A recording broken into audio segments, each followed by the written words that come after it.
आप कह रहे थे कि कुछ मीटिंग हुई हमारे उनकी। हाँ मीटिंग हुई।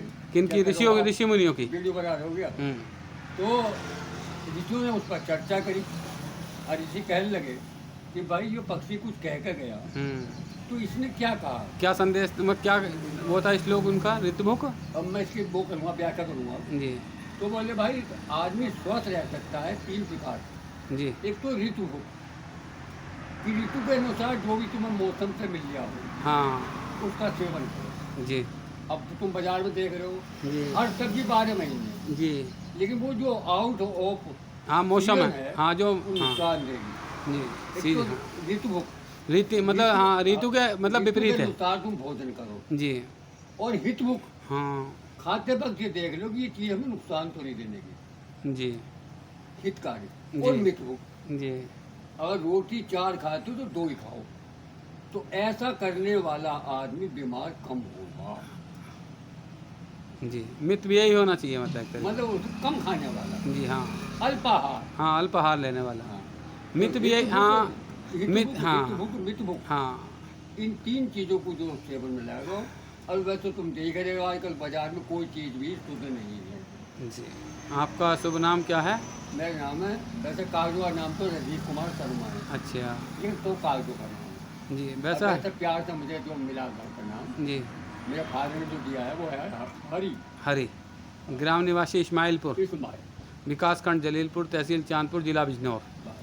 चलिए, बड़ी खुशी हुई आपसे जैसा मिलकर। भी मैं हूँ भैया, बाबला सोगला।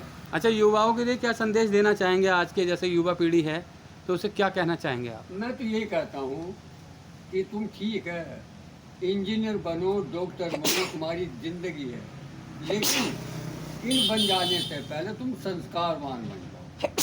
अच्छा। तुम अपने जीवन में, हमारे जो हिंदुस्तान की मेन चीज़ है वो है नैतिकता। नैतिकता।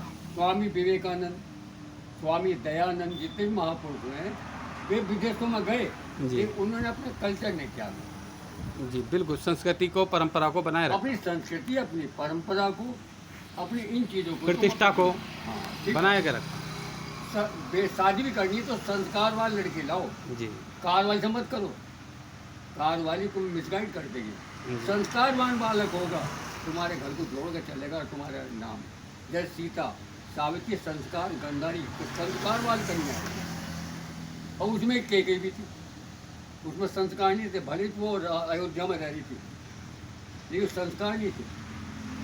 उधर लंका में युधिष्ठिर था, वहाँ पे सारी लंका नगरी राष्ट्र में एक संस्कारवान कौन है? कहने का मतलब ये कि आज तक संस्कार नहीं है। संस्कार और नैतिकता जरूरी है।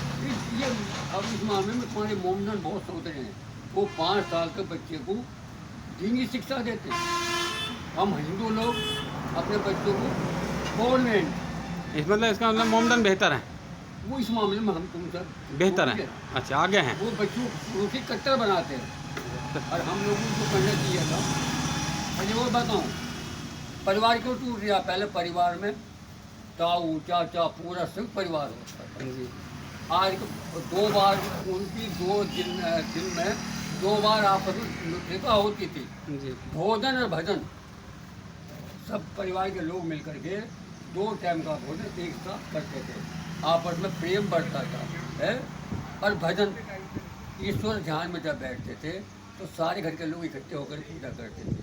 आज ये दोनों चीज़ खत्म हो, इसलिए परिवार में प्रेम नहीं है। अच्छा, तो संस्कार और नैतिकता बहुत जरूरी है। संस्कार नैतिकता बहुत जरूरी है। यही और आपका भोजन कहना, भजन ये भी बहुत जरूरी है। ये भी परिवार में जरूरी है। बच्चों को अपने महापुरुषों का ज्ञान सिखाओ, उन्हें राम बनाओ, कृष्ण बनाओ, गौतम बनाओ, उनके अंदर ये सब